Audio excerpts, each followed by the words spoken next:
Hello and welcome back to J Hutch Talks Too Much. I'm here for the third time. Very exciting with Anders Bergstrom. Welcome back, Anders. Good to have you here. Great to be here. Thanks for having me.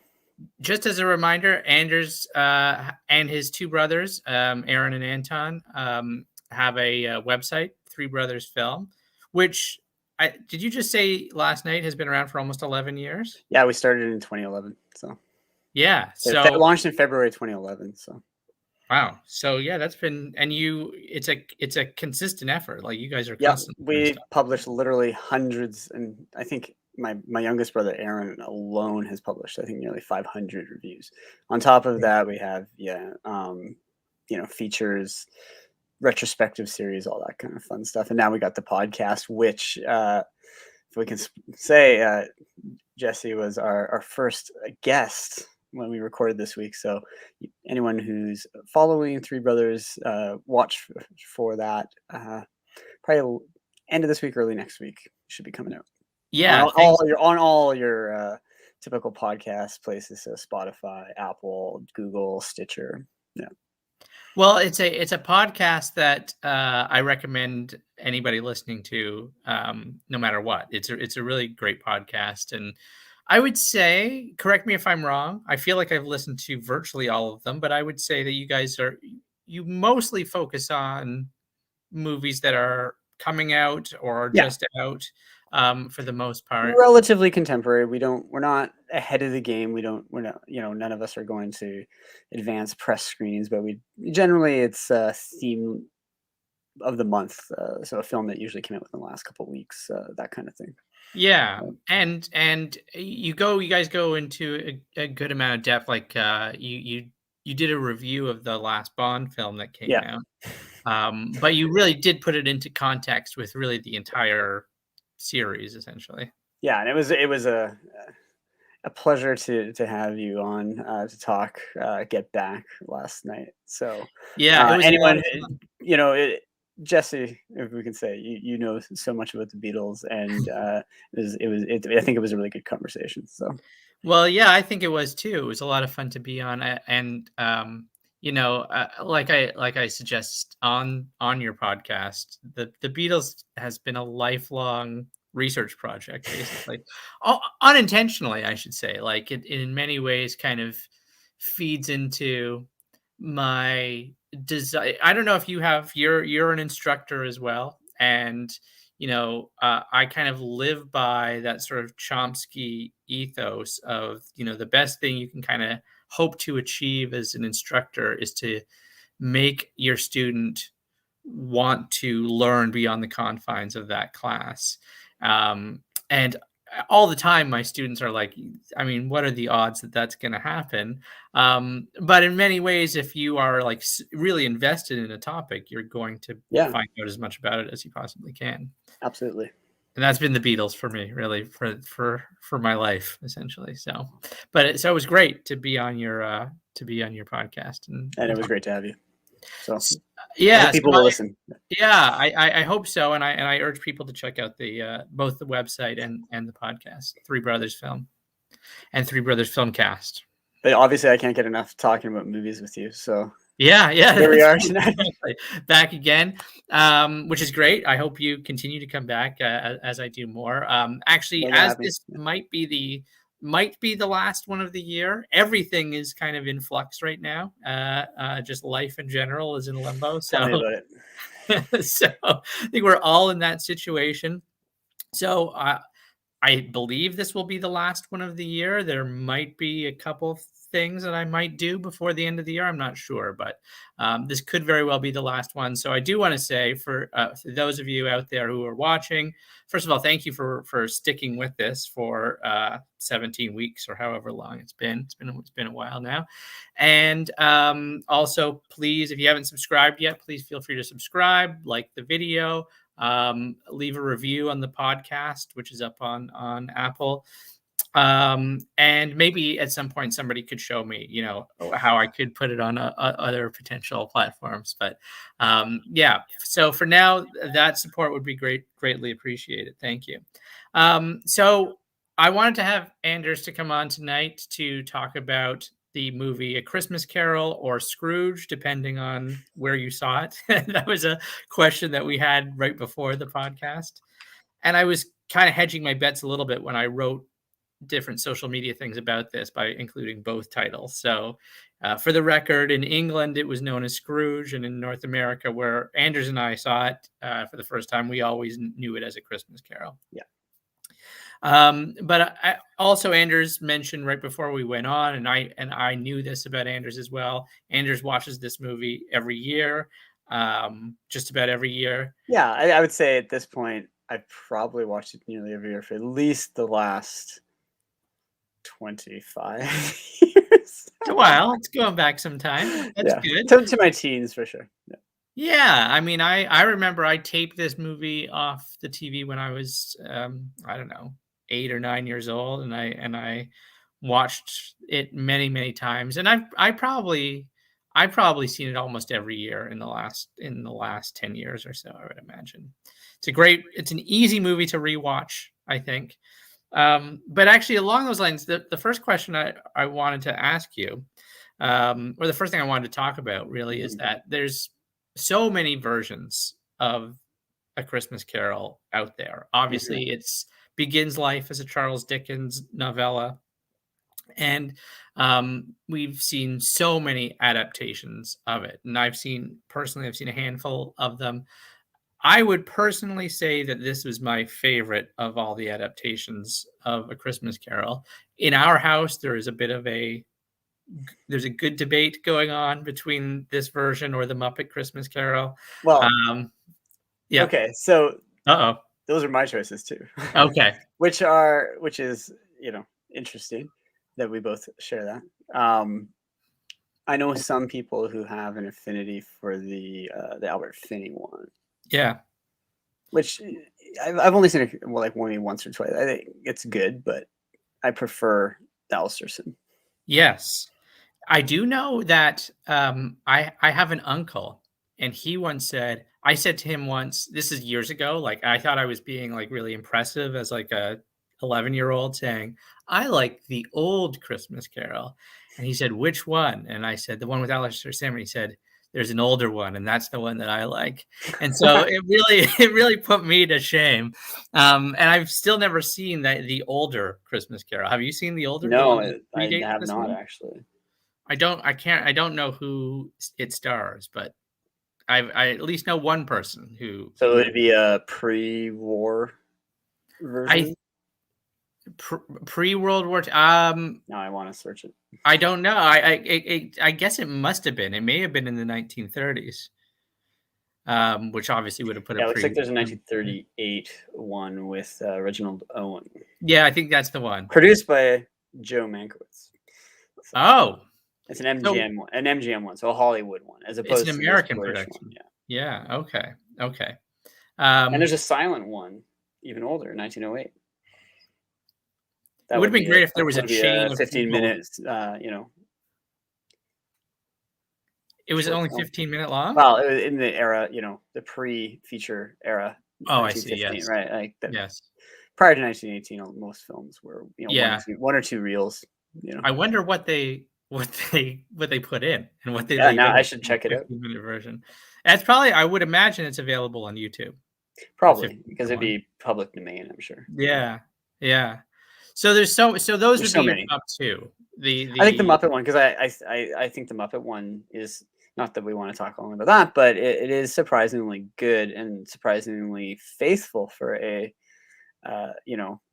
more offbeat adaptation, like especially if you compare it, say, to the Mickey Christmas Carol or something, which makes the mistake of trying to make Bob Cratchit the main character by having Mickey Mouse, right? Although Uncle Scrooge, that makes sense. The whole name, giving his name to the character in that way, but the Muppet one, I think Michael Caine's very good. Yeah, I think he himself considers it among his very favorite films that he ever made. And he'd been tweeting about it the last few days too, some posters of it and stuff. It is a very good performance. I mean, I love the Alastair Sim performance. I think yes, and we'll get into that, I'm sure. Yeah, but Michael Caine's performance is very good too, and actually, I mean, I think Well, I would say, and I think probably a lot of people would agree, that, post Jim Henson, the Muppets take a significant quality dive. But this is a post Jim Henson movie. Now, I don't know if it Very was. closely, right? Like Henson, I believe he only died a year. He may have even initiated the um, production, and it's directed by his son. Yeah, so that's what I was wondering. I wonder if Jim Henson was involved in the project in Well, any and it kind. also has the additional thing of being the second Muppet movie that uh, um, Paul. No, I'm trying not Paul Schrader. Why am I? Paul No, Schrader? no. Who did the music for the original Muppet film and Oh, worked oh, with oh, oh, Paul Williams. Paul Williams. Paul Yeah, yeah, Williams wrote the songs for it as well, right? So that's partly why right. it's, I think, maintains some of that quality, right? So to Yes. bring the guy who wrote the Rainbow Connection Yeah. back to write the Christmas music, I mean, the score itself, I think, is the songs are quite good, I think, Yes. and so that carries it. And then the brilliance of having uh, Gonzo play Charles Dickens.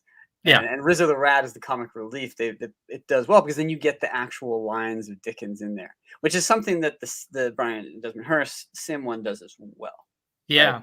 It's actually that was one thing I was gonna say too about that. This is gonna end up being a conversation with the Muppets Christmas Carol in a second, but Oh, yeah. I think it is kind of effective use of the Muppets because Hmm. so often they're playing.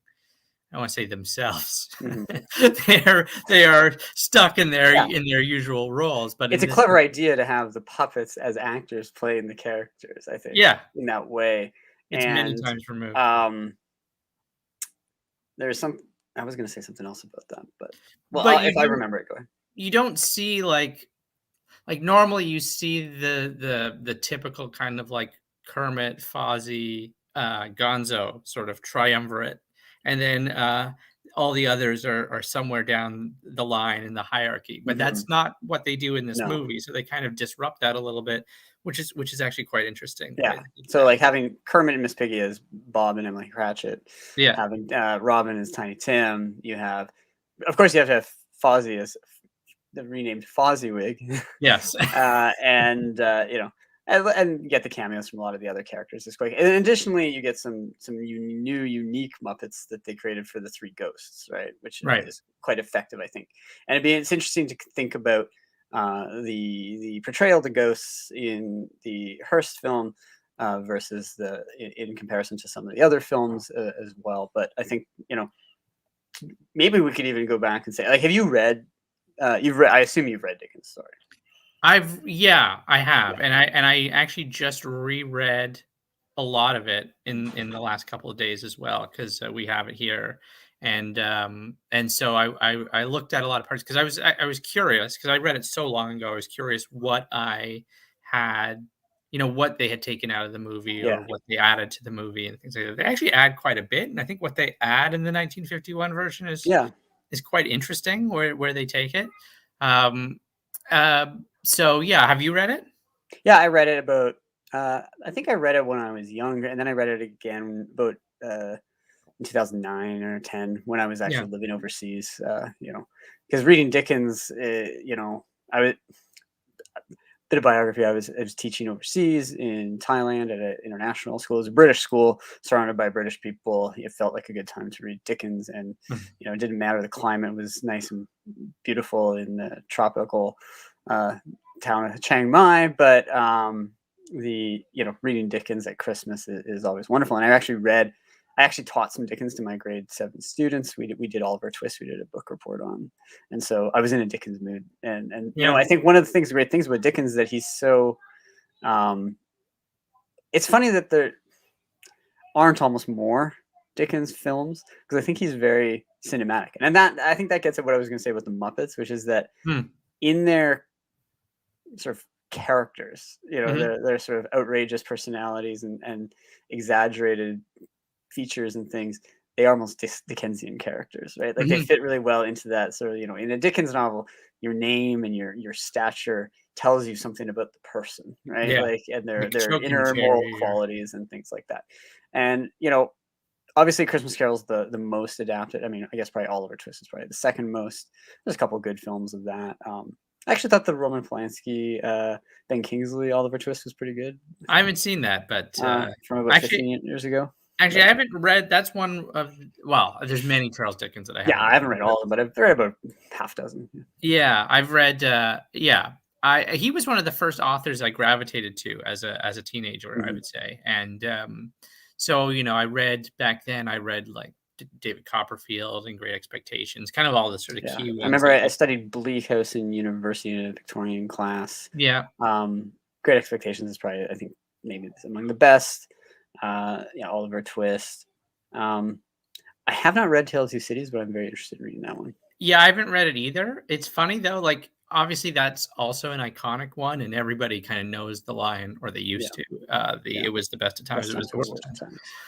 But what I've heard, and you take this with a grain of salt because everybody's tastes are different. But a lot of people who read that say that that's their least favorite of Really, Charles I Dickens. think it tries to do something that'll, from what I understand of the story.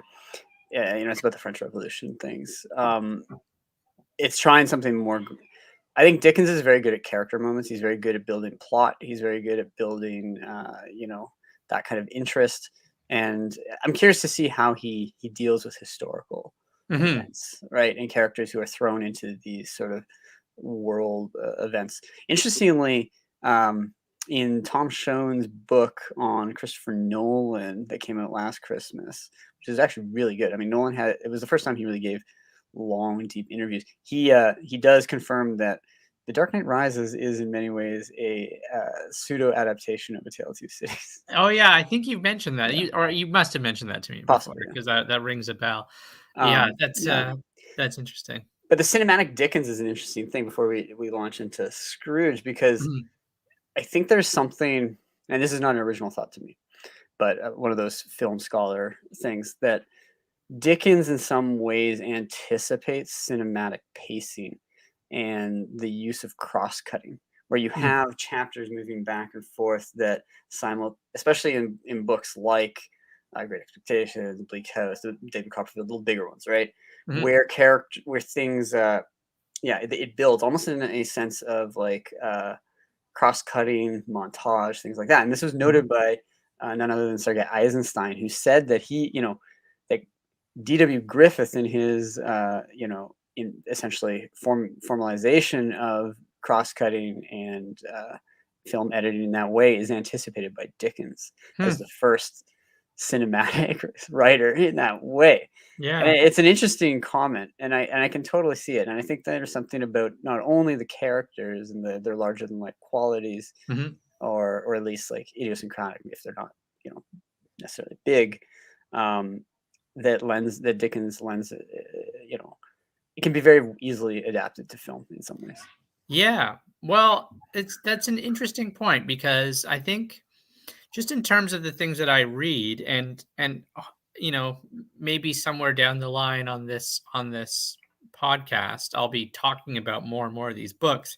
It just so happened that this this run of episodes when I talked about literature I sort of started with sort of ancient texts. The Iliad. Um, Iliad, Odyssey, because if you're going to start somewhere, you might as well start, right at the beginning of things. But the reading, the literature that I think I tend to connect with the most is kind of the 19th century novel, basically. And maybe there's no sort of greater representative of the 18th century novelist than Charles Dickens. And that could be because that could explain too the sort of movies that I like. Like I do think I tend to like movies that are pretty nicely structured, tell stories about characters, are not kind of experimental in the way that you see, more 20th century But literature. you love Bergman and stuff, so I do love Bergman. Yeah, Bergman. he crosses both those boundaries. He You have everything from like a you know Smells of Summer Night and Virgin Spring to Persona, you know. Yeah, things get a little crazy from Persona onward for Bergman, but I still like those movies too. But yeah, that's true. I You should you yeah, have very broad tastes in a good way. I don't want to say outright I don't like things that are But you experimental. like classical cinema, and I think I would share that interest with you. And I think when we're talking about Dickens and film, we're talking about, say, pre-New Hollywood, pre-French New Wave. We're talking Mm, about like the classical construction of like where the editing is non-obtrusive, that it doesn't try to draw attention to itself, it tries to draw you into the story and try mm, to draw you into its world. It's not trying to draw attention to the metatextual elements, but rather, and I think likewise Dickens with his prose. I mean, maybe people disagree, but I think there is something about it. The focus is on the plot and the characters and the mhm. building of the story and the world. Not trying to draw so much attention to its stylistic. Not that Dickens has, I think, is a strong stylist, Yeah, but in the service of plot and story and those kind yeah. of things. Well, and okay, so let's take a moment actually to talk about that because I know that when I did a video on A Hard Day's Night, one of the things that I sort of mentioned in that is that I thought that that movie had a sort of realist sort of tone to it, which was the guests that I had on that night, my friends that were on there, really heavily objected to my classifying that as being a realist. But part of me also thinks that because could point to things and like that's not that realistic or that's not that realistic. But at a certain point, I think that you could do that with anything that you categorize as realist. Like even with Charles Dickens, like you said, the way he names characters, like occurred to me. I said it wrong earlier, but there's a character in Hard Times is brought in as like the new headmaster or something. It's been a long time since I read it, so I don't know the exact details, but the headmaster of a school, and his name is like Mick Choke'em Now, obviously, that's not that's not grounded in realism. He's No, using language in a particularly artificial way to make a point. So there is a degree of artificiality to Dickens, and yet he's trying to also at the same time depict a hmm very specific kind of vision of the world, and it's the world as he kind of sees it, I think. exactly. And I Yeah. think you're onto something there. And I think a lot of what we consider realist is conditioned by our ideological and historical perspectives. I Mhm. think that even when I mentioned talking about classical Hollywood is not obviously it's very stylized, Mm. but it is obviously trying to not draw attention to itself in Yeah. some ways. In the same way that somebody might find it strange that someone like Sergei Eisenstein was so enamored of Hollywood movies, people like Griffith, who and then people like Dickens and things Mm. like that, right? In the way that though their techniques and their notion of uh, unobtrusive realism or whatever you want to call it um, could be put into service of socialist realism, right? Mhm. And the telling of particular stories that have a certain moral or ideological purpose, right? And I think you see that in Dickens too, and Yeah. probably in A Christmas Carol to some degree. We Well, can talk, right? yeah, yeah, yeah. Sorry, and one more point about this, and Yeah, then we'll talk no, about it. no, But because I think that's like if you think about the what you just said about Eisenstein in Hollywood, also makes me think of like the French New Wave in Hollywood and how hmm those guys had such a that surprised me when I first found that out that like Godard and Truffaut revered like John Ford and people like that because to me it seems like they're so completely separate but also, like, I think what has become clear to me as I watch more and more of those French New Wave movies is that the thing that they were really objecting to was that they thought that a lot of the mainstream French cinema that came before them was not real at all. Like there was just right. something fake about it. Maybe not real, but I Yeah, think I think fake. we talked about this when we talked about Italian neo-realism, right? And that Yeah. the whole notion of a certain tendency in French cinema by Truffaut and the critique of stories that weren't like, rooted in like day-to-day life and those kinds of things, right? But it wasn't necessarily an objection to the kinds of movies that people would enjoy, Yeah. right? Yeah. and so their love of all, the people you mentioned. Um, and I do think that's really also interesting in thinking about even like Andre Bazin, right? My go back to him again. One of my Hmm. favorite French film critics and writers. His praise for neorealism, but he was also, very thought Orson Welles and Yeah. people like that were the key sort of intertext because of their style and the way that their style guided the eye, uh, asked the viewer to, you know, put things together in certain ways, right? Hmm. Yeah. Yeah, absolutely. And yeah, I those things can both be very complementary, I think.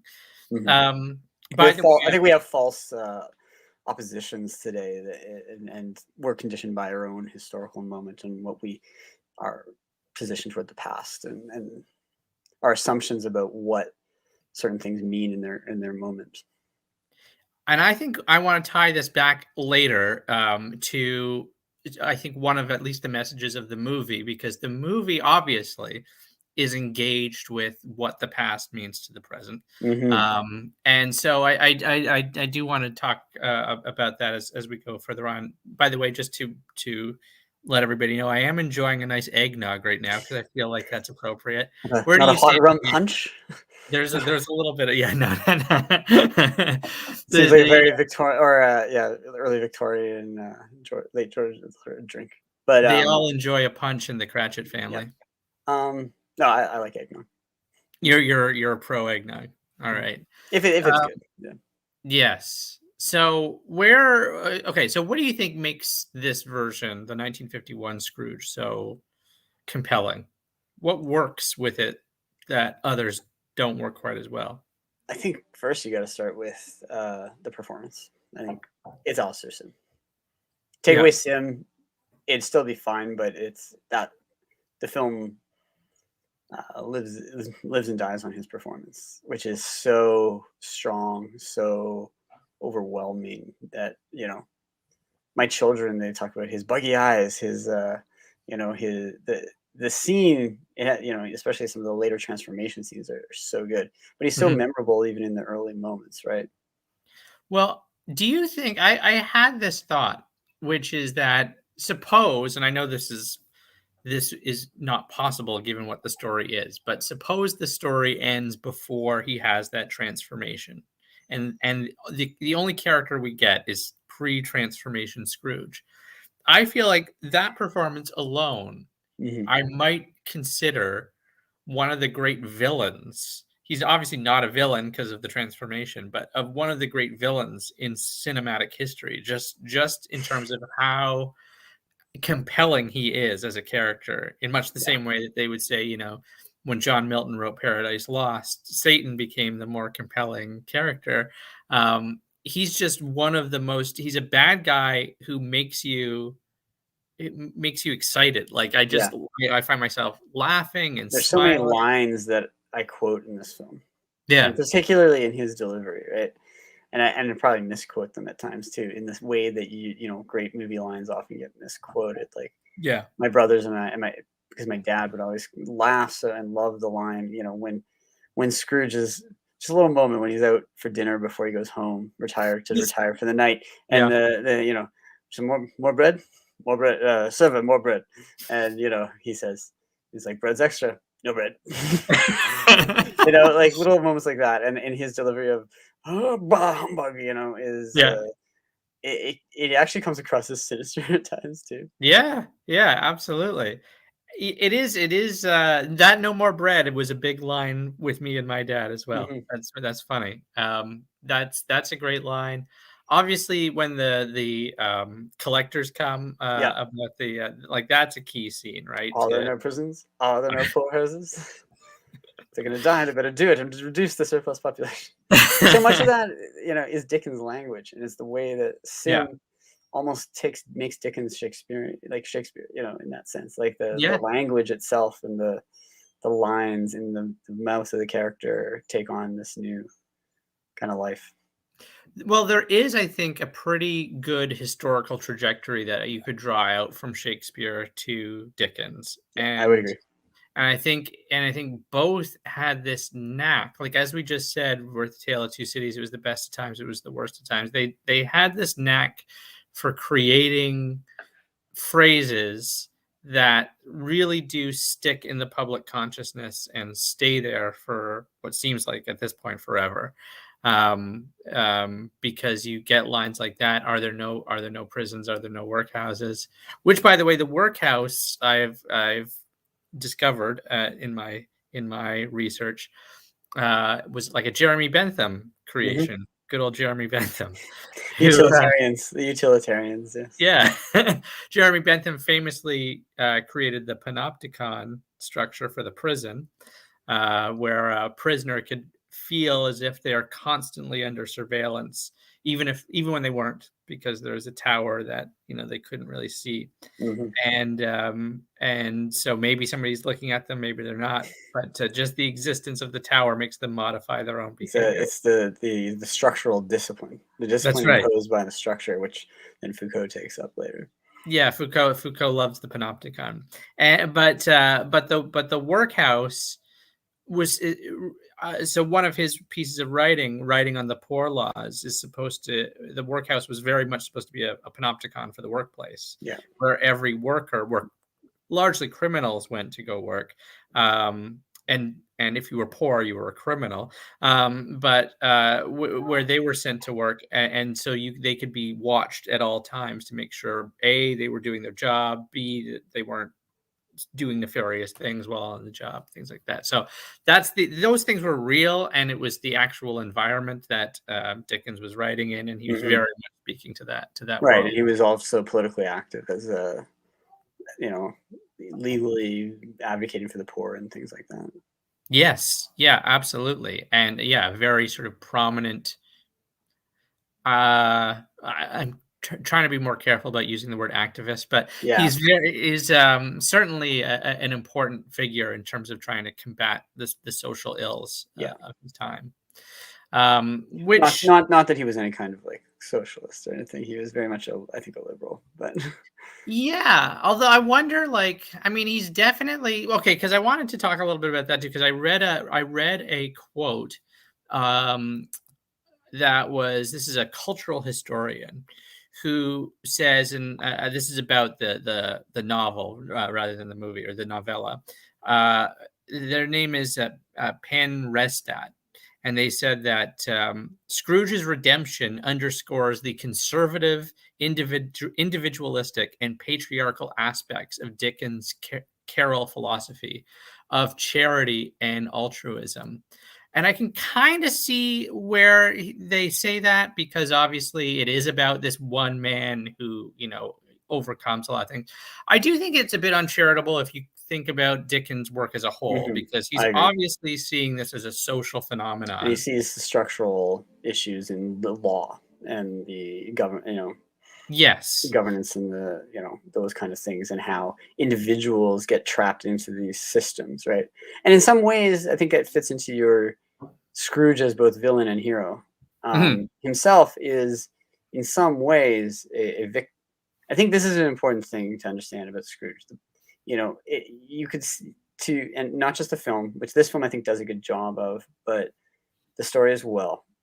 That Scrooge is both Scrooge is the one who is the most hurt by his own miserliness, Mhm. right? Like, Mhm. one could point, I think, some people, maybe, hardcore, uh, you know, materialists would say, obviously, say Bob Cratchit is, but Cratchit, for all his material deprivation, has the support of a loving family, the admiration of his fellow clerks and things Mhm. like that. Scrooge is so miserly he won't buy the extra piece of bread, Mhm. right? That's right. The line that Scrooge loved the cold because the cold was cheap, right? Like that he himself is like his desire to save money and his reduction of all his values to this capitalist accumulation ultimately hurts him. That Mhm. and it reminds me, though, in that sense, if you want to read it materially, that um, who is served by, whose interests are served by capitalism. It's easy to say, well, the interests of the capitalists. No, it's capital's interests are served, so which is no one's, right? Like that, and think that it's a machine that even when you think you're benefiting from it, it is grinding away your humanity. And I think that's Right. something that Dickens saw and puts in this story. And that's Right. one of the things I think it's a story that somehow manages to. And if you want to think of it as a Christmas story, maybe we can talk about the sort of strong legacy that the story and the films, and even the Sim performance has on cinema, right? Hmm. Um, Maybe for something as simple as like It's a Wonderful Life as another Christmas Carol movie, Yeah. where you've bifurcated Scrooge into the characters of Potter and George, right? In some way. Yeah. Which I Um, unfortunately I will not be able to talk too much about that because try as I might, I've never been able to access It's a Wonderful Life. oh, And I really like Frank Capra. yeah. Capra is as far as the early Hollywood filmmakers is one of my favorites. And I think it might be one of the 10 greatest films ever made. I desperately Yeah. want to see this movie. It is but it is very much in that vein. It's like an American Christmas Carol, not Right. not like that conservative weird movie they made a few years ago. Oh yeah, But the Zucker yeah, movie yeah. or Abrams, one of those guys made that. Yeah, But I think we did have John Voight or something. it had all the great right wing Hollywood Cranks. actors. Yeah, James Woods got to be in there too. he's got to be. He's got to be. Yeah. But like so that's one way to think about A Christmas Carol, is that it somehow, what Dickens manages to do, I think, is combine a sort of really secular materialist view of what Christmas could mean with what we might call spiritual values, right? In allusions to the ghosts, and it's not an outright Christian story. It Mhm. in some way, it plays with sort of apocryphal notions of like ghosts and visitations and things like that, and yet it recognizes that Christmas is something about, the whole the idea that Christmas is means something because of what happens between the camaraderie between human beings, right? Yes. And so then you get the Grinch is another version, right? Right. And then Right. the more literal adaptations, whether it's the Richard Donner's Scrooged with Bill Murray or whatever, what have you, like Yeah. it's like it's become such a part of our understanding of Christmas. And um, it also, Dickens was self-consciously doing this, right? Like historically, the novella rekindled the celebration of Christmas in England, Right. which Right. had That's was not seen as the most important holiday of the year. yes. And it was through uh, these stories and things that he wanted to draw some attention to that. I also find it always interesting how Christmas stories, whether it's A Wonderful Life or Scrooge, um, there is a dark edge to them. Yeah. There is the threat of either death or damnation, or cruelty and deprivation, and you know so it's, it could be accused of being sentimental, but it is definitely focuses our attention on the darker aspects of humanity in order to cast the warmth of Christmas into an even greater relief, I think. Yeah, I mean, what is the kind of final thing that ultimately convinces Scrooge to change his ways, but discovering his own mortality? Always, right? Oh, there's That's so many great always little. I mean, we so can good. talk about some of the other performances in the film besides Sim too. Yeah, oh yeah, Like there are who's other the guy great who plays old Joe? That scene where she's like, "He didn't have anything catching, did he?" oh, When she brings the bedclothes, and he's like, "I yeah, love that guy." but I love her. I really Yeah, like yeah, I think she's great. the charwoman, Yeah, Mrs. Dilber, yeah, Miss Dilbert. She's really great as a kind of northern with her sort of Cockney. yeah. She's really good. To keep me mouth shut. Shut. He's like, "No, keep your mouth shut." And you just can't He help but is so laughing. good. Yeah.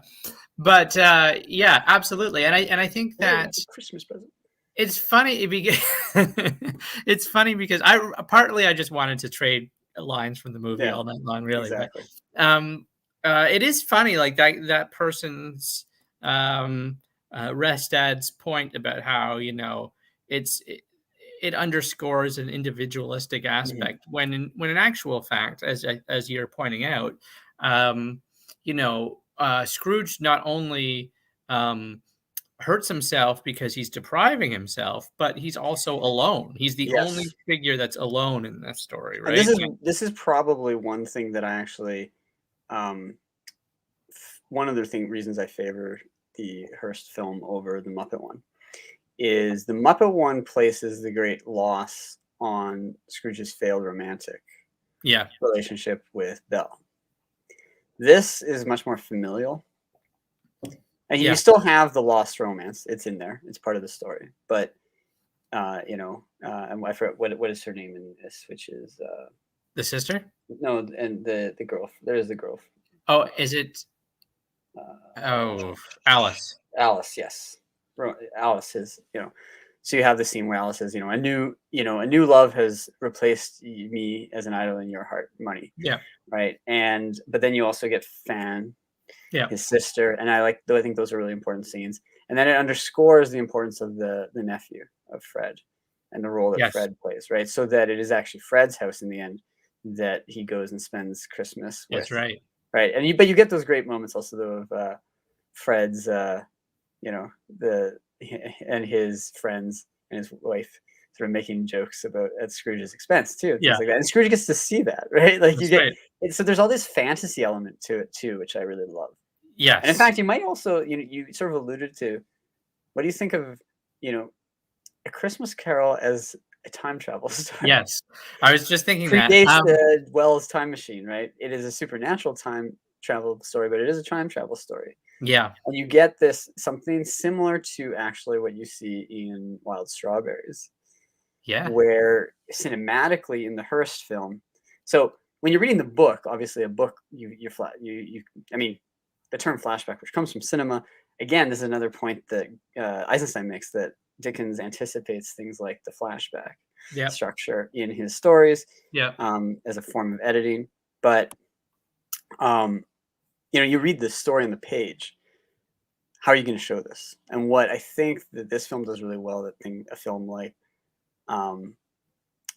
Wild Strawberries does, is that the placing of him within the story world, right, in his present self, viewing but unable to like change the things that are happening, right? I think that's really effective.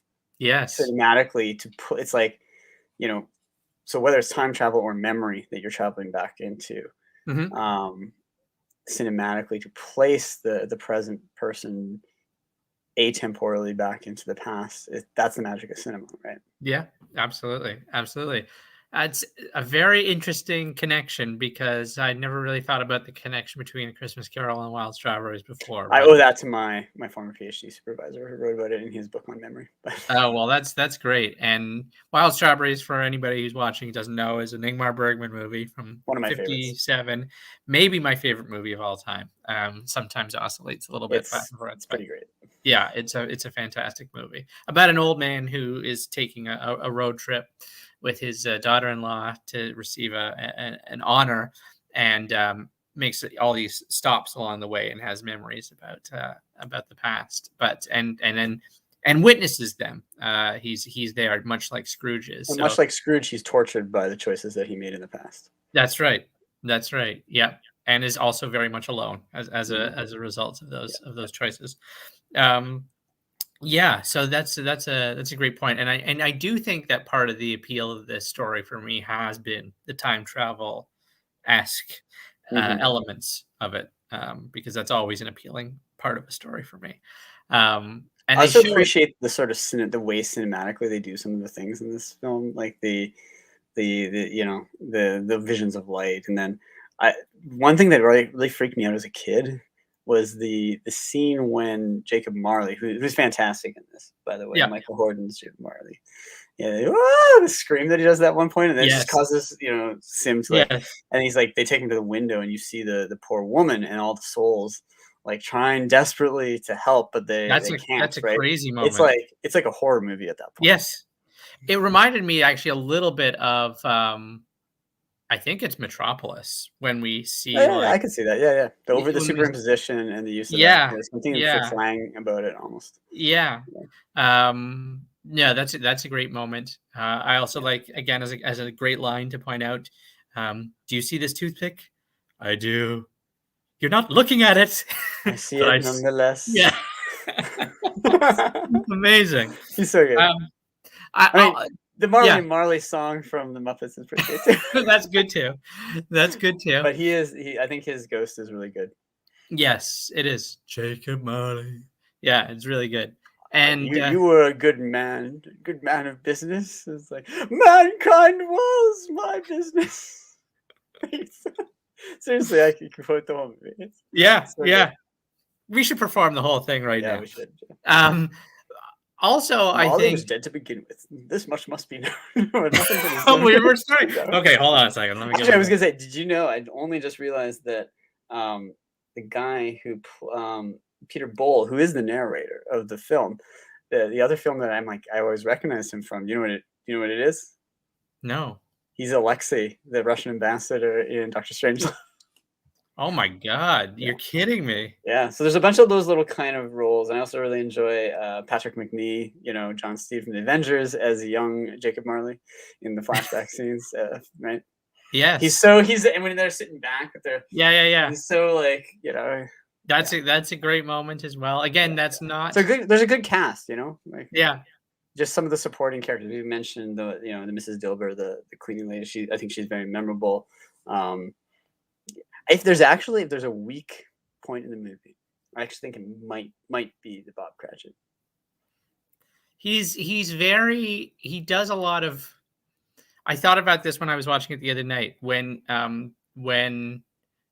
Scrooge tells Marley, no, not Marley, tells Cratchit that he can go home for have the day off the next day for Christmas, and he does this thing where he takes his scarf and he throws it over his neck, and he puts on his big kind of hat, and he does like that. Yeah, And it's like that's like a beginner's choice. I yeah. feel to some And degree. then it cuts to that scene with Mrs. Cratchit and Tiny Tim at the toy store, which I also loved. And that there's that creepy puppet that like does a laugh. The wooden, those like wonderful wooden toys of the Victorian Yes, era that obviously were very expensive, and a child like that would never get. Right? Yeah, and Tiny Tim loves the Yeah, laughing clown. yeah, It freaks me out, but he yeah. really like No, I thought it was frightening too. There's a yeah. lot. That's the funny thing is when I was young, this film scared me. Yeah, there are scary parts. Even the music that begins the movie, that bum, Bum, bum, bum, bum, bum, bum. bum. Yeah. Bum, It is bum. very serious, ominous Yeah. music that starts it off. Dun, dun, and then it has like that, Yeah, we're entering into it is very much framed like a sort of gothic horror in some yeah, ways. yeah. Uh, do you recognize the Mrs. Cratchit from anything else Uh, without looking it up? no, Because I don't. No. every time I see it, I think, where She do I know seems her vaguely from? familiar, but She's in Mary Poppins. yes, okay, no, She's one of the servants in Mary Poppins. totally. But again, I had to look that up. But every time I see it, I'm like, I know her from somewhere. But yeah, That she's that makes sense. Yeah. yeah, and but young Scrooge, I will Mhm. say, while he doesn't look that much like old Scrooge, you can see how that young Scrooge becomes old Scrooge. Like I Yes, think they did a in good his cast personality with and him. stuff. Yeah. Yeah, he somehow looks like he could be old Scrooge, but he also looks like Donovan, the the singer Like the folk Donovan. singer. Like Yeah, the folk singer. He's a lot like Donovan. I keep expecting him to be like, "Yellow is the color," but it doesn't happen. But he's pretty good. no, Well, I think it's a very good cast. Yeah. yeah, yeah. Who's your favorite of the three ghosts? I guess the future is kind of a write off. Yeah, it So doesn't really talk. so who do you prefer, the past or the present?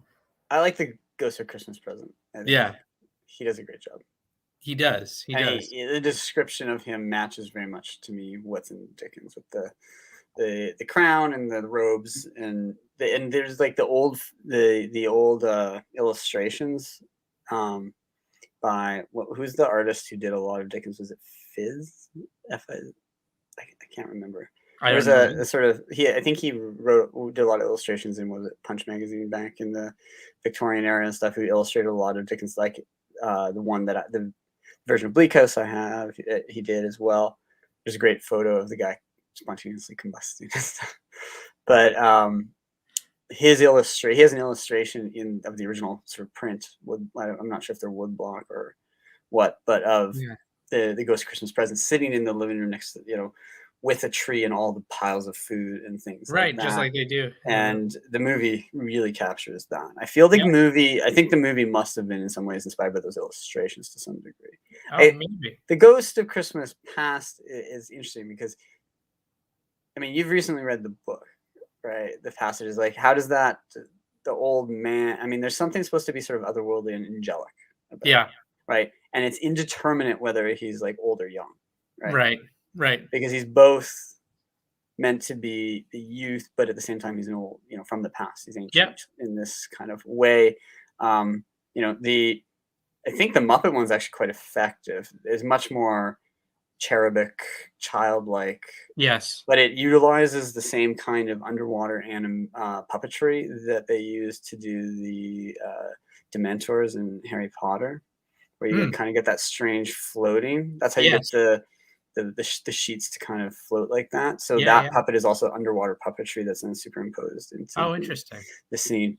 And so I find it more otherworldly and strange than the character in this one, but I think he's effective still He is nonetheless. effective, yeah. He seems like a genuine guide, and Yes.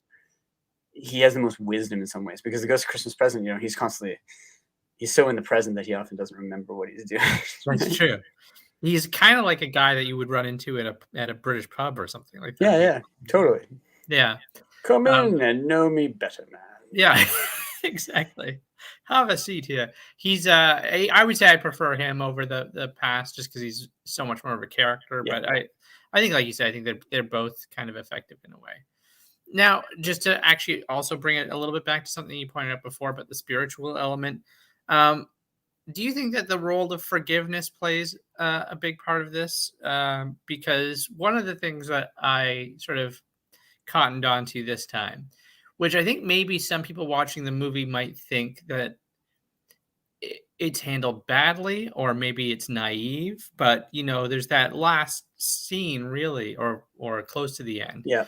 where Scrooge does show up at his nephew's house. Yeah. And, these are people that he has treated very poorly for quite a long time. And he goes up to his nephew's wife and Yeah. has that line. I'm Can you not going forgive to an get old man? Can you forgive an old man for his, a pig-headed? pig-headed old man for Yeah. not having the eyes to see with. Yeah. And she says, "Oh, of course, Uncle Ebenezer." And I think a lot of people might see that and go, "Wow, that's a very quick turnaround for this character." But in some ways, I think that as much as it is about Scrooge changing his ways, it is as much about other people forgiving him. Yeah. To No, some I would agree with that. I would say that that is one of the couple moments where a sort of notion of, if you want to call it, Christian mercy or something, comes in. But even aside from that, I think that a person, like, what's she supposed to say to him? Like, okay, I appreciate your thing, but I want you to go suffer a little bit more, right? Because before I'm willing to accept your forgiveness, you haven't Right, earned it. You haven't earned it yet. right, Like, yes, that's not how, if you genuinely love a person and you're sad that they're such a miserable wretch, and as Fred and her both note, his miserliness, you know, does nothing but hurts himself the most. They're the ones who make that line, right? They mhm, recognize that he's hurting himself, mhm. Although, and then Fred makes the joke of, he's only cheated himself out of a rather indigestible dinner. I don't, and his friend says, I don't put much stock in these, young wives who don't know how to cook. Maybe very sexist, that, Yeah. kind of. But I think that she is genuinely motivated in that moment to accept his and bring him in. Yeah, I think so too, and I think that that's significant, and And the Cratchits as well Yeah. have Well, Tiny now. Tim is the one who knows, right? That's Like right. the goose appears, and they're all like, "Well, who would have sent this?" And he's like, "I think I know who it is, Uncle or Mr. Scrooge." That's They're like, right. "What?" Like Mr. they're like, and Scrooge. the rest of the family is just like, "No, Yeah. it's not Scrooge. Like, what are you crazy kid?" Right? And then you get that great moment when in the office the next morning, where he has to come and he's gonna play the joke, right? Where he's like, Yes. "Why are you late?" And he's like, I'm not gonna take this anymore. I'm gonna raise your salary. I'm gonna, Yeah. and he then he's so thrilled with himself, and then he breaks down into that genuine moment. He's like, "I'm sorry, Bob," and he actually does apologize. He doesn't just assume. He's like, "Will you please let?" This is interesting. Will you let me help you? Yeah. Will you let me help you raise that family of yours Yeah. and make up for the bad boss and bad friend that I've been to you? Yeah.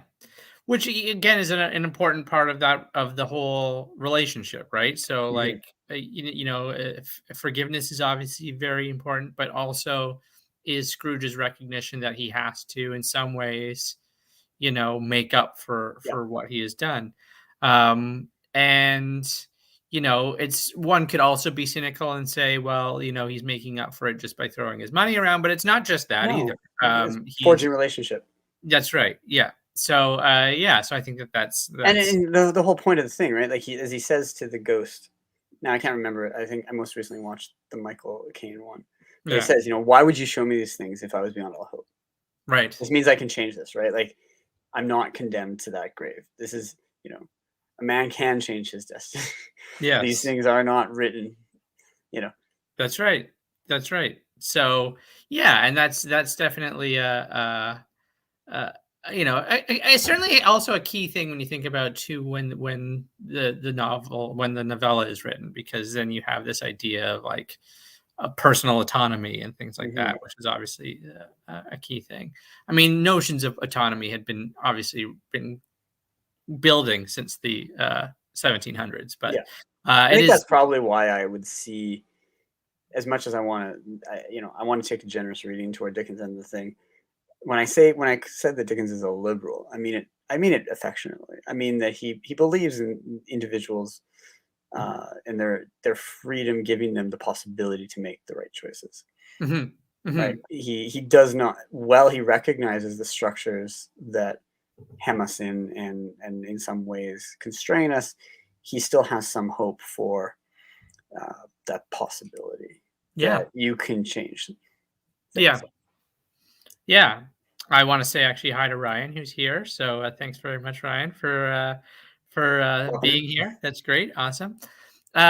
So well, along those lines, actually, I wanted to talk a little bit about something that's in the movie, but that's not in the novel. Hmm. So I specifically went to the book to look to see if this part was there. And so what I found was I was looking specifically for the character of Mr. Jorkin. So just as a reminder of who Mr. Jorkin is, Scrooge's first boss is Mr. Fezziwig. Hmm. And Fezziwig is essentially this kind of um, you know, pre um, ultra capitalist, I Yeah. guess, in some Yeah. way. He does And not have money as his ultimate end. yes, and he's a small time sort of business owner. Um, and Jorkin, I have this kind of up here just to read it out. Jorkin comes to visit Mr. Fezziwig. He's another business owner, and he says, "Mr. Fezziwig, we're good friends. Besides good men of business, we're men of vision and progress. Yes. Why don't you sell out while the going's good? You'll never get a better offer. It's the age of the machine and the Yeah. factory and the vested interests. We small traders are ancient history, Mr. Fezziwig."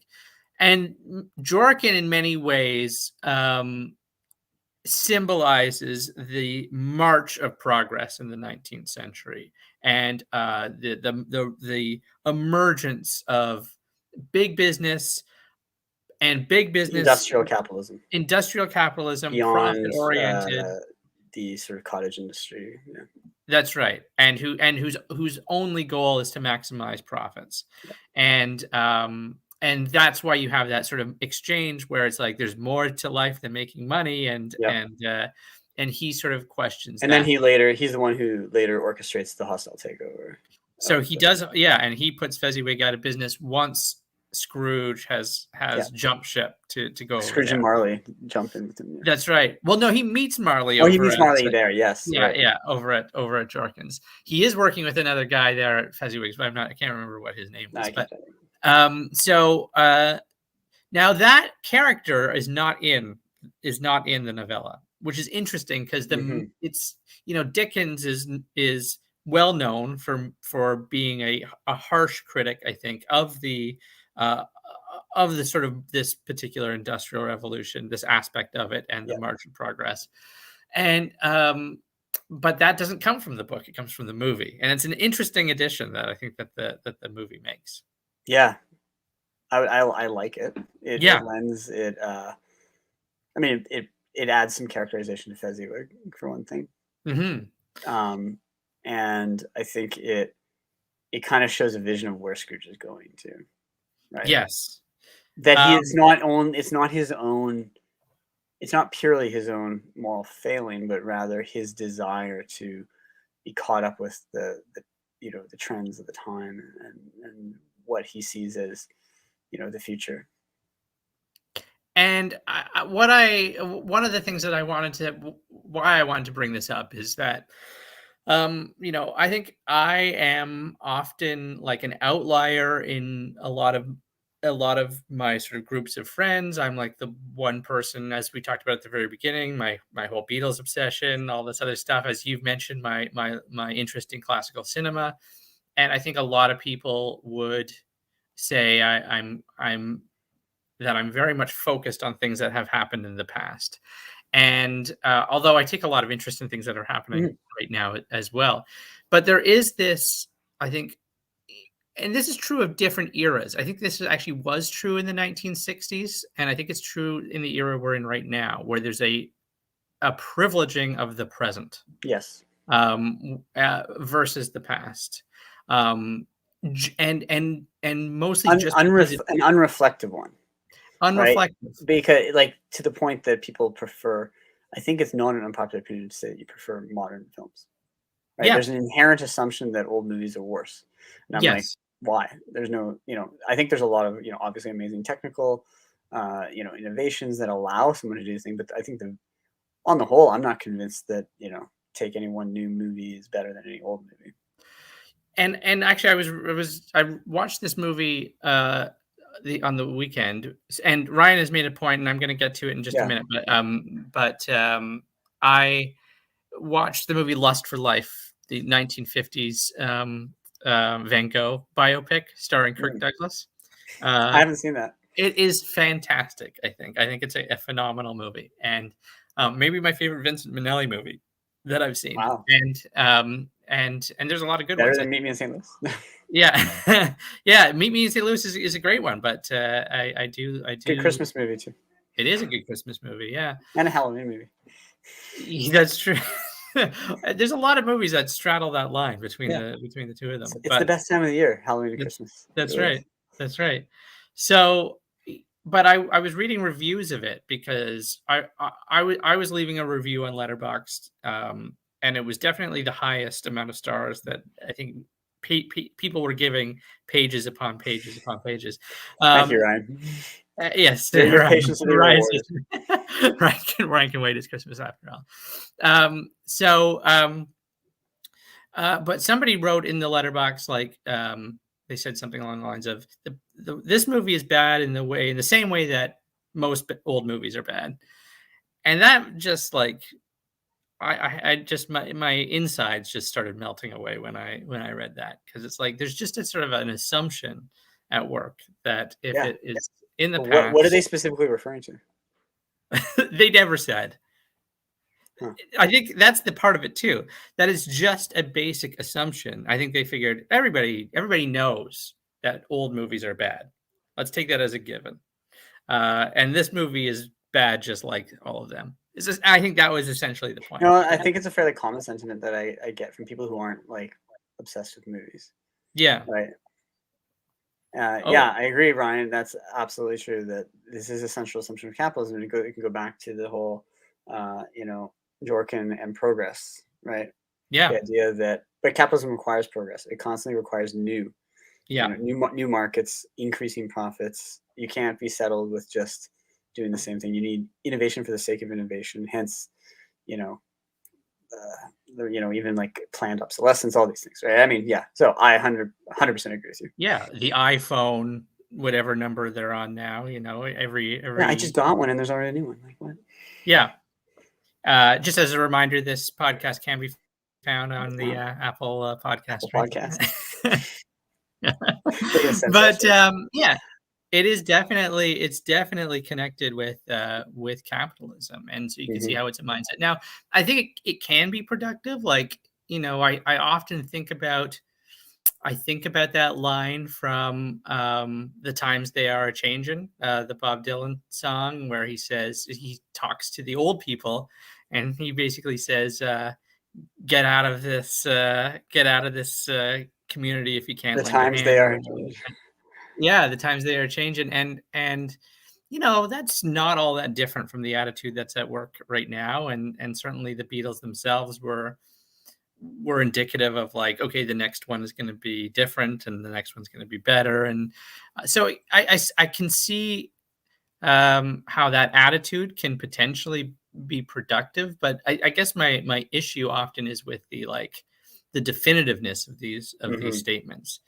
And what I would say, where this is coming back to is, I think a statement that this movie is making, probably in Dickens, but more directly in this movie, elsewhere in Dickens, that I think there was something that was fundamentally lost throughout the 19th century, and in many ways, A Christmas Carol, this particular version of it, is telling that story. That Scrooge is one of the people whose heart was hardened as a result of these social changes, but I don't think he's the only one No, whose heart was hardened by it. And the kind of the connections that we see at work, the communities that we see at work in the movies, in this movie, would have been potentially dying out as this march of progress went on. absolutely. I think that you make a really good point there. That I think it's often assumed, and I haven't read the essay that you referred to earlier, but in its critique of Dickens, I think it's assuming something like this, that Scrooge somehow represents an aberration or Mhm, an example of the capitalist gone bad, or like this is what happens if you're just a little bit too greedy, right? mhm. But I don't think that's actually what it's necessarily saying, right? No. Like I think it's like understandable why young Scrooge became the way he came, and it wasn't a moral failing on his own part per se. It was, his schooling, his the circles that he got caught up in within business, and that, and I think that's where the film adding, as you say, this scene. I didn't recall that was added from the book to the what was in the book. That the movie is very making it very clear that like he's simply following the cultural norms and currents of his time. Mhm. You know, and it might ask us a really difficult question, which is like, you know, yeah, how do you resist certain things when the bulk of everyone around you saying this is the future, this is the way things go, this is good, and it's not obviously a knee-jerk rejection of everything new, but you must weigh those things against, and that what are you giving up in exchange for it? Mhm.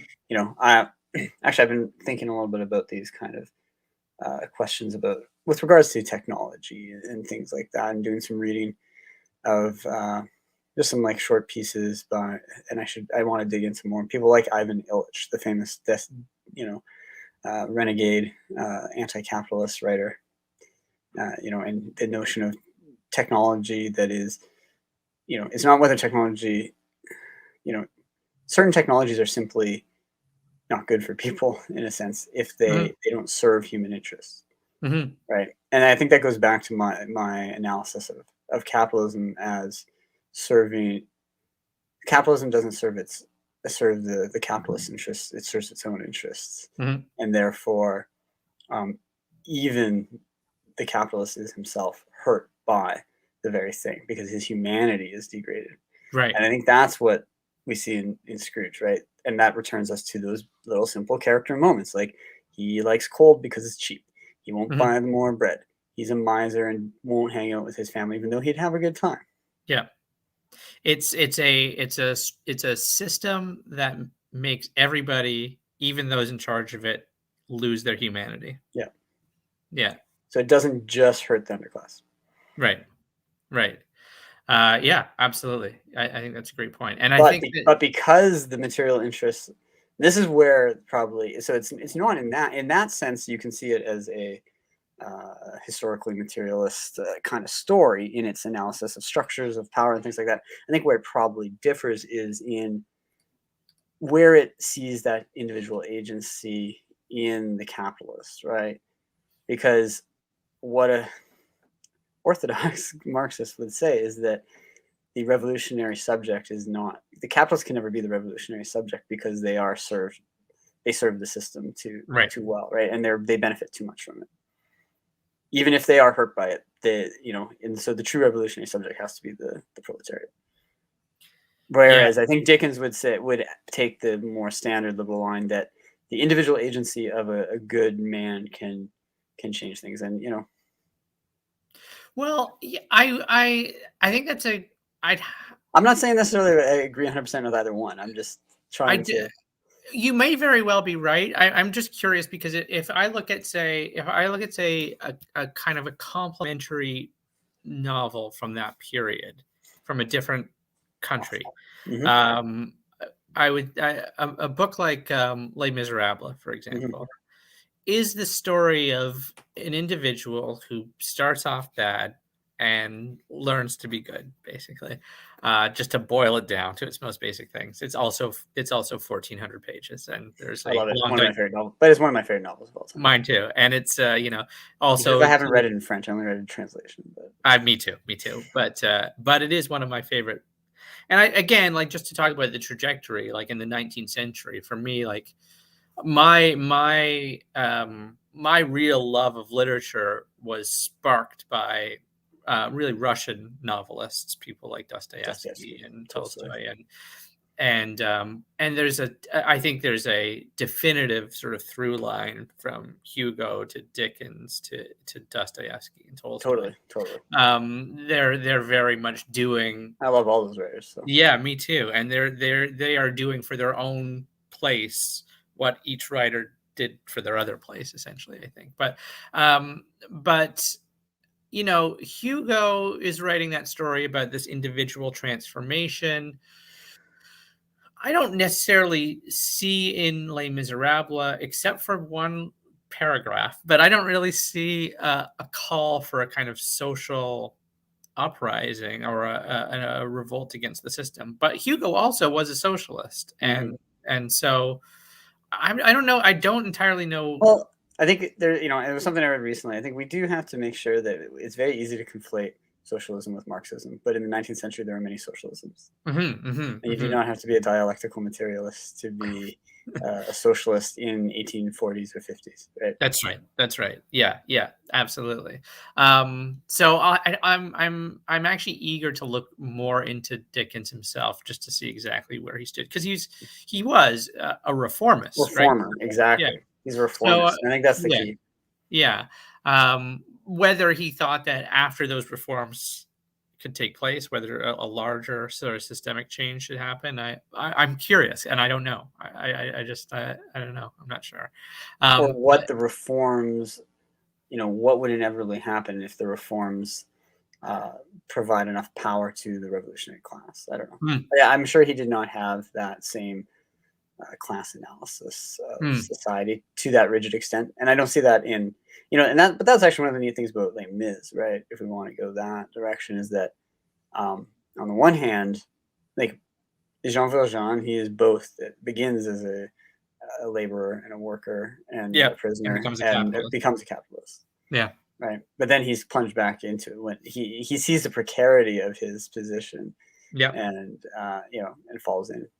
but because of his experience, he cannot wholeheartedly embrace the the revolutionary fervor of the students. Yeah. Yeah. Yeah, that's right. That's right. Um, I'm excited to talk about that book someday, but it just means having to set I might have aside to the time to reread it read though. it. Yeah, It's been exactly. about 12 years since I read it, so Yeah, it took me almost 12 years to read that book, so it's a that was like project. Moby Dick, and then when I finally did, I was like, oh, why did it take me so long to read it? It's so good. So that was one of the first novels I read, actually, Moby Dick, but on my own.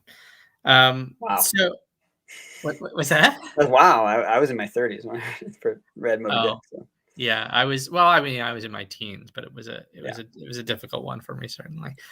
Yeah, Anything, so any other key things in the film that you really love that we haven't talked about? let's talk about that. I do want to show this, go back to this point about Yeah, Ryan. yeah. No, Yeah, I think I that think I agree. forgiveness. I think I agree with Ryan. It's obviously that. I think that's again one of the brilliance of this film is similar to the brilliance of something like Charlie Brown Christmas, that it somehow manages to uh, maintain some kind of Christian association while being rooted within its, you know, a broader narrative that I don't what's the word, palatable to non Christians or Mm, understandable to them. But yeah, absolutely. Dickens would have probably seen that in some. I'm not sure how orthodox he was as a, but that's not really the point. The point is that he saw value in that forgiveness aspect and that notion of change, right? And that the Christmas story makes change possible in some way. yeah. And also just to tie it back to a really central point that you reminded me of about the novella, Sure. uh, was the point about how this rekindled people's interest in Christmas, Hmm. or rekindled the interest in, Celebration of Christmas. Yeah. yeah. And again, this idea is, if Dickens is sort of mourning something that has been lost, um, I think maybe the beginnings of recapturing it, although it probably wasn't ever recaptured in the way that he would have wanted it to be, but or that I would want it to be. But the one of the You go ways, to the mall and see the madness these days. yes, Even now during during a pandemic, just that's the right. absolute consumerism. Oh, Yeah, that's right, I exactly. saw So the other it was day. I really saw there's effective. this ad they keep playing during hockey and basketball of the bay where the woman's in bed and just navigating the aisles of online shopping. It's just like there's something dystopian and disturbing about it. Even though I know it's meant to be like happy and cozy, you just sit in your bed, get all your things for yourself, and this for me, just a little one for me, and this and that, and it's just like I know. it's Yeah, anti exactly. Dickens and anti. It's like Well, if you can use the phrase that my Scottish friend she always uses is Jesus wept. Jesus wept, yeah. Well, that is the power of, capitalism, right? Mhm. To bring in everything Yeah, into its reach. So, if Dickens the is maw. potentially into the ma, yeah, if Dickens is potentially proposing Christmas as a way to recapture that sense of community and closeness and togetherness that he feels is being evaporated by the march of progress in industry, maybe that could have been the case, but capitalism certainly jumped on that one as quickly as possible. Yeah, like the difference between the traditions that are traditions in the same sense of almost like ritual, you know, whether the celebrate whatever religion or ancient cultural traditions. You think of like strange things people do, like even the making of wreaths and the decorating of a tree and the killing of an animal to eat and these kind of the exchanging of gifts and things like that. It really does fit. But when capitalism says, oh well, those little homemade ornaments aren't good enough, you need to go and buy these things. And you know it always it undermines your sense of satisfaction with the things that you have, right? Hmm. So that you get new and new, Hmm. which is so contrary to the notion of ritual celebration, which you know this is why, I mean, again, something like a sort of loose Scrooge paratext like the Grinch, like that, The Grinch couldn't stop Christmas from coming. It came all Mhm. the same. Yeah, exactly. Yeah, that's Yeah. right. That's It right. was funny. The other day. I was listening to a recording of Peter and the Wolf with my son, the Prokofiev, narrated by Boris Karloff, which is my favorite one, because he has such a I've great never voice. heard it. That sounds Oh, amazing. it's so good. It's so good. It's also from the early 50s, around the same era as this. But I always loved that Karloff for. I love that also in the Grinch that they call him Karloff, right? The sounds of the Grinch are by Karloff too. Well, that's Um, also that's also how he was credited, I yeah, think, in one of the movies that you and I both watched recently, the Universal either horror the movies. was it the Black Cat or It the may have been the black it may have been the Black Cat where he's just Karloff. yeah. Yeah. But it's funny that for a guy who okay, thank you, Brian. There's a comment there that maybe before we Yes. move on, we should put up because I think that's helpful. Yeah. Thank you for your knowledge here. Yeah. Yeah, that's Yeah, great, Christ Ryan. is Thank teacher you. model, but yeah, he was not. He was it would be an anti-Catholic. Yeah, Yeah, so yeah, I'll read it for people listening. Dickens's faith was broadly Unitarian, similar to Tolstoy. As a Unitarian, he took Christ as a teacher and model, but also satirized evangelicalism and Roman Catholicism, which makes sense, right? You've got these kind of anti-institutional guys, and Christ as moral exemplar rather than as God type figure. Yeah. yeah, and I think it's important to think that obviously the institution of the church had been around for a long time, but I think that, again, Dickens and Tolstoy are around in this era where they're just seeing a rise of all these powerful institutions, right, all around them. And they see whether in Tsarist Russia or in England the way that the institutional churches in those countries have been so intertwined with the governments. Yeah, Yeah, that's right. That's right. Coming to its ultimate apex in Grand Inquisitor with in yes. Dostoevsky's novel. But yeah, so But anyway, what was I saying? Where great was point, I? Ryan. What was my point about I was talking about Oh, you were talking about Karloff and Karloff, yeah, yeah, but it's funny. you're, Just a funny aside. That Karloff, my son, my youngest son, he's like, "This sounds like the Grinch," and I'm like, "Well, it is. It's Boris Karloff." He's like, "Oh, yeah, cool." But it is always funny to me the guy who has such a great voice is most famous for a movie in which he really just sort of grunts and makes yeah. it. That's Because he was true. great in all his other performances, and as I think we're both big fans of like even later films like Targets and stuff. But, Yes, yeah, yes. he's great, and yeah, but I think that Alastair Sim is someone like Karloff that has this combination of features and voice that he's able to command the screen in this way, right? Hmm. Like I want to come back to Alastair Sim because Let's do that. Yeah, he really is. I don't think I've seen many other, if any, of his other films. I don't think I I have should either. check some of them out because he just to me maybe I've just associated him so closely though with Scrooge now That's what I'm that thinking. I don't know if I want to watch him in yeah anything else. But he is great. I mean, he's got that look. I mean, the picture that I chose for this video, for example, he's got that kind of look to him. Like you said, your sons see him as this kind of like horrible, bug-eyed sort of figure, and I think my daughter sort of reads him as being not particularly pleasant looking either. And it's just he uses his look to his advantage as well because he almost seems like a more attractive person in the final part of the movie than he is in the first. there's a kindliness that enters his face. Yes. Yeah. Like with just slight little transformations goes from being this like literally frightening looking character that like Yeah. even my kids were a little bit afraid to watch, right? Like Yeah. he's like I don't like again the same kid who was like Carla, was like I don't like his buggy eyes. He freaks me out. Like Yeah. you know, Yeah.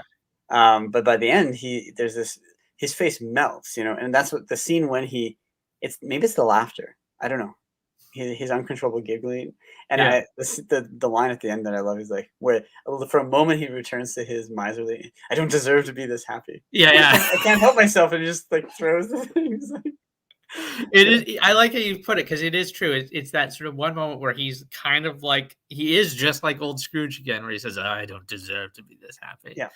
And But that returns us to that theme that it is he was punishing himself. yeah, He actually had to learn to love himself in yeah, some way yeah, and accept that he could change and that he wasn't a hateful person, right? and Which I think is it might be a hard sell in our culture today. yes, I think so. I think so. And yet, this movie, or I don't know about the movie, but the story at least has legs. Like it just continues to be um, successful and popular. Let's see this. I recalled this quote. This is Ryan. I recalled this quote as relevant and just found it with a deep sense of my great responsibility always upon me when I exercise my art. One of my most constant and most earnest endeavors. Oh wait, I think there's more to it. I think there's more coming. Or did I read it incorrectly? There's more coming, right? I'm not sure. Hold on. Let me read it We'll again. give him a moment. Yeah. With a deep sense of my great responsibility always upon me when I Right. exercise my art. One of my most oh yeah, there's an ellipses there, so there's Yeah. gotta be more coming. All right, well, we will We wait, Ryan. jumped the gun Sorry, on I that. jumped the gun. I apologize, Ryan. I apologize for that. Keep more coming. Keep it coming. Um, um, so yeah, I wonder too if like some of his little asides were scripted or if there was his because those asides like when he's talking to the boy out the window Mm-hmm. and he says, "Oh, what a delightful young man," or "What a charming young boy," and all Yeah. those little asides, Yeah. those Yeah. were always good. I also Um, love the kid who like doesn't believe him. He's like, what does he call starts him? to run off. He like curses him out. He's like, you cur. Yeah. Yeah. No, no, no. Wait, come back. And it's like, I'm serious. Yeah. It's great, and even just the line that got me and my daughter laughing this time, or just a little affectation, is he goes back as soon as he has that conversation. He says, "I got to find a label, label, label, label, label, label, label," and Yeah. that run of line is also great. And Yeah. I'm just curious if that was just something he added himself. But all right, uh, so with a deep sense of my great responsibility always upon me when I exercise my art, one of my most constant and most earnest endeavors is to recall to I don't it is recall is to recall The to reader. to the reader some Yeah. reflection of our great master and unostentatiously to lead the reader up to those teachings as the great source of all moral goodness. Is that Dickens? That sounds like Dickens, and I think Ryan. I think you're saying that is the expression of what he hoped to do in his novels of his faith. I see. Yeah, Oh, yes. that's great. Interesting. He continues here. My strongest illustrations are drawn from Oh, the New Testament. All my social abuses are shown as departures from its spirit. All my good people are humble, charitable, faithful, forgiving. So he's upholding these virtues, these Christian virtues, yeah, as something that would, but he doesn't want to do it in a didactic or evangelizing way. But he's going to do it through these stories. yeah. Yeah.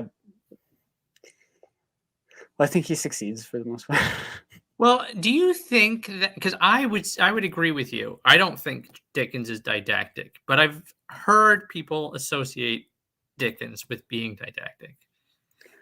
I don't think he's didactic. I just think he's not subtle. I think there's a difference between the two things, right? Yeah, Like yeah, because he's also Dickens was like a great, if you can use this term. I don't even know if we can use it. Populist, right? Like in the sense of his art was meant for everyone. It wasn't elitist stories. They were generally popular, serialized, often published in magazines and things, right? yeah, The stories of like people waiting, by the boats in New York for the next copy of his chapter of the serialized novels. It's like, and people screaming out, "Is she dead? Did she die?" They can't wait to find out. And these are just regular people. yeah, yeah. I one of the stories that I heard about Dickens, I don't know if it's actually true or not, or if it's just a good story, is that um, he put out a recent, chapters of his book, and then, the word back would be that they didn't they've grown to dislike this one character. So in the next one, the character dies all of a sudden. So in his books, you'll sometimes find these sort of sudden deaths that come somewhat unexpectedly, and it was partly as a result of him sort of reading the room, I guess, as the chapters were coming out. Mm-hmm. But I do like that point that, Dickens, like so many of those writers of the 19th century, although he's a good example of, maybe one of the best examples of it, was a writer for the people. And I think that that's a significant Mm-hmm. thing to remember about him.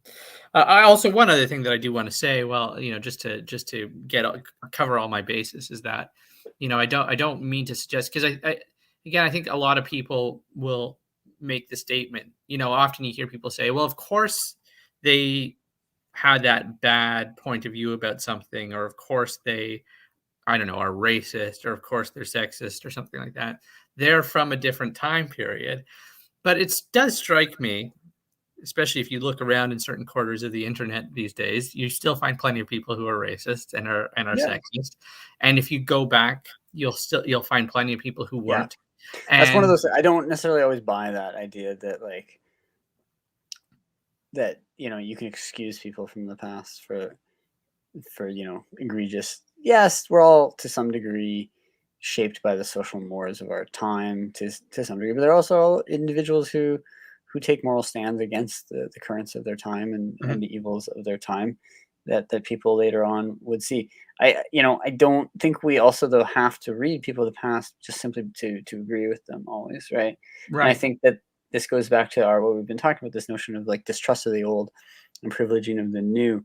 There's an academic essay once which I read that like the one uh, sort of colonialism or like kind of like violence that we allow is to the people of the past, and those are people who cannot speak for themselves anymore, right? They Mm. can't defend themselves, and we should, doesn't mean we make excuses for them, but we should approach them with the same generosity and wholeness as much as we can as we would people today, right? Mhm. And that to assume that they're you know automatically worse. I think as you point out, you will find a good man in London in 1856 who may have more less prejudice and a better sense of charity toward those people who are different from him, toward women, to people of color and things, than that you will find with some person today who's worse, right? Yeah. Yeah, absolutely. And also worth pointing out, I think, as the movie might suggest, that there are things that we have learned, and there are things that we have gained, And lost. and there are things that we have lost. And I think that that's just as important as the things that we have Yeah. gained And in it's not a binary, right? But the problem is like as soon as you suggest that there's something in the past that's worth keeping, people assume that your wholesale defense of the past. And Yeah, no, of course some things aren't. But that's not how you need to approach anything. Like as if that exactly. you can't hold two positions at the same time in their head because it's too simplistic. Yeah. Yeah, exactly. So, and that applies to all sorts of things. So you could apply that to the discussion of the march of industry in this film. Hmm. You can apply that to, the fact that we're talking about a movie from 1951 and saying that, it's quite possible, even though the Muppets Christmas Carol comes close, that a contemporary version of this movie hasn't been able to do better than this Muppet's film. Christmas Carol is also 30 years old, so That's true too. It's not exactly a contemporary film. That's true. I mean, it is to me, but now the well, 90s, it came out in my lifetime, yes. yeah, the 90s is now being put into the classic section on Netflix. So it's a sad No, state but of. there's definitely, we're at the point where you can totally see the difference in the Oh way yeah. films are written, structured, filmed. Yeah, Oh, absolutely, absolutely. there is a '90s look, and it's not as There's a easy to 90s capture. look, a 90s style of storytelling. I think that doesn't really exist anymore. Um, Are the '90s though? probably another discussion for another episode. Are the 90s the last decade that has their own distinguishing thing? And then ever since the mid 2000s, I feel like everything's just flattened. And yeah, obviously there's some fashion changes, but if I were to travel back to the 90s wearing what I'm wearing now, some people might be like, oh. But if I were to travel back to 2006, people would be like, oh, he's just, an eccentric hipster or whatever. I don't know. It's not like, things haven't changed as much in terms of fashion, and things are ironically, as much as we have the niche markets opened up by the internet and stuff like that, there is a kind of flattening. There's a really great little essay I read recently. It was actually about, they used the example of like apparently some sort of like cappuccino martini is very popular right now, but how it's popular among people of all different tastes and classes, and unironically, in a way, and it shows this flattening of like taste and things like that. It's very interesting. But anyway, I probably digress too much from. No. Well, we won't digress on this too much, although I think what you're saying is true, because certainly if you go back to the early 90s, just in terms of fashion, I bet you if you showed the way people sort of dressed in the early 90s to a kid today, they'd go, that looks ridiculous. And much retro. It's retro, yeah. Retro, in the same way that we in the 90s kind of look back to the 60s as being exactly. Like, that's kind of cool, but it's very different. Yeah, same time difference, exactly. But I do think that if you showed a kid today a picture of somebody from the early 2000s, I don't think it would have seemed all that. Maybe I feel like 2005 might be a turning point there, because I remember seeing some photos of like some red carpet photos of like people from the early 2000s. I think one was like the famous MTV Video Awards, when Timberlake and Britney Spears wore like denim outfits, and and then Keira Knightley wearing like a bare midriff and like jeans to like Pirates of the Caribbean premiere and stuff like that, and very early 2000s look, like that kind of the end of the tail end of like the it doesn't necessarily map neatly onto like decade thing, like late 90s, early 2000s, that sort of like new metal, post grunge kind of era, before almost like, I think maybe actually the turning point is actually 9/11 and the war on terror and like the Iraq war and things like that. But by the mid 2000s, you have the emergence of like hipsterism, but that, I think hipsters are gone too, actually.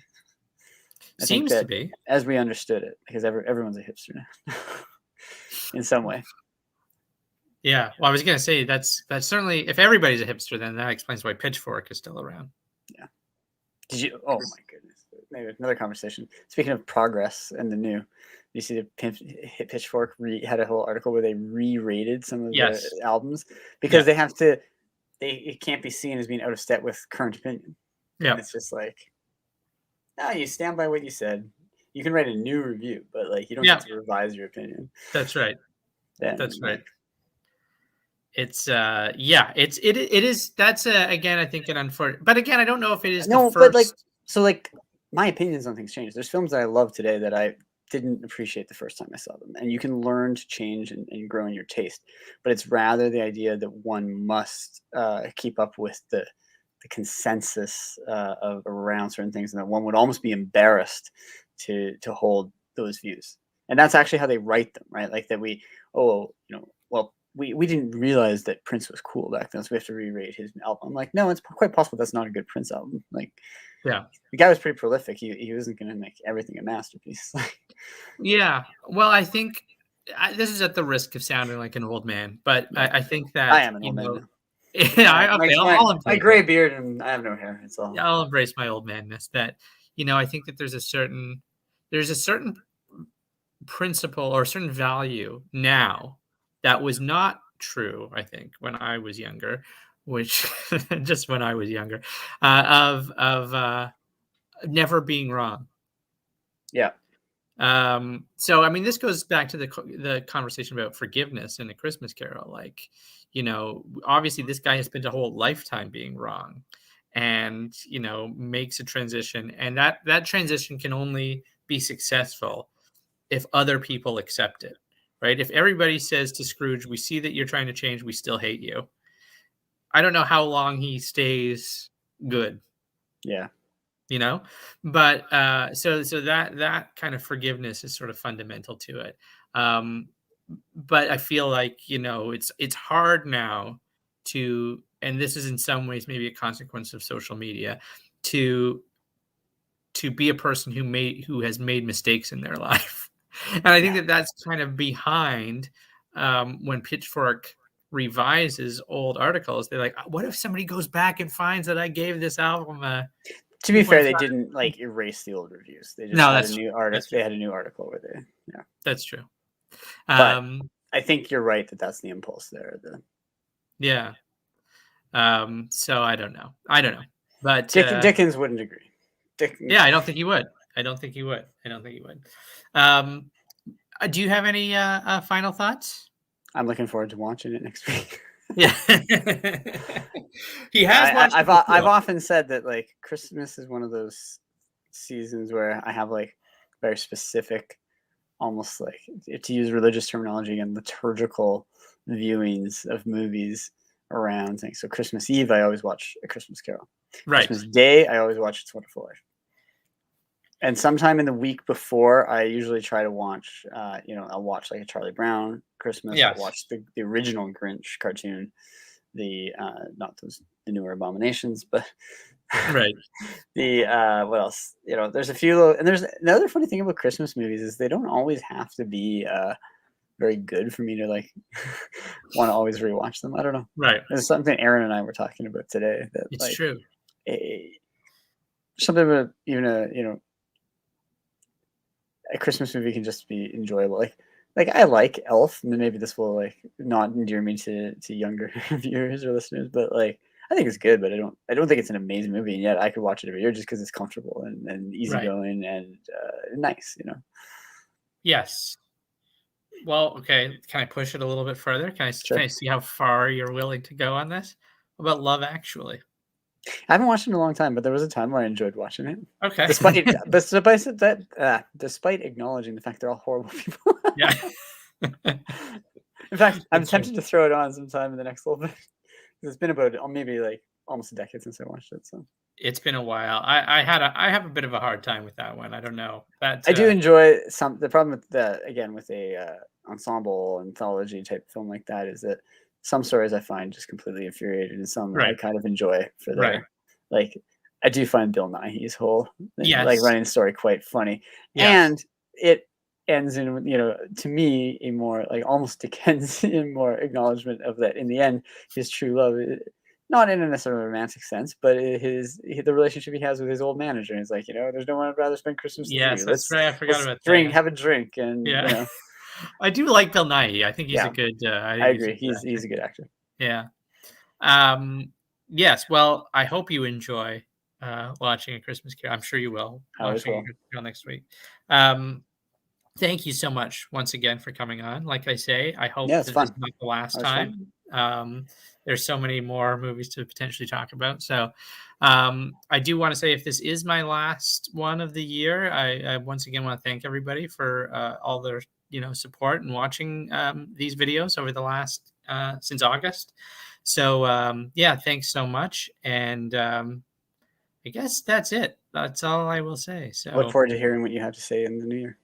yeah, thank you very much. And once again, give one more plug for Three Brothers. Yeah, it's Three Brothers Filmcast on Apple, Spotify, etc. Our website is the number 3 brothersfilm.com, and you get all our reviews as well as links to the podcast there.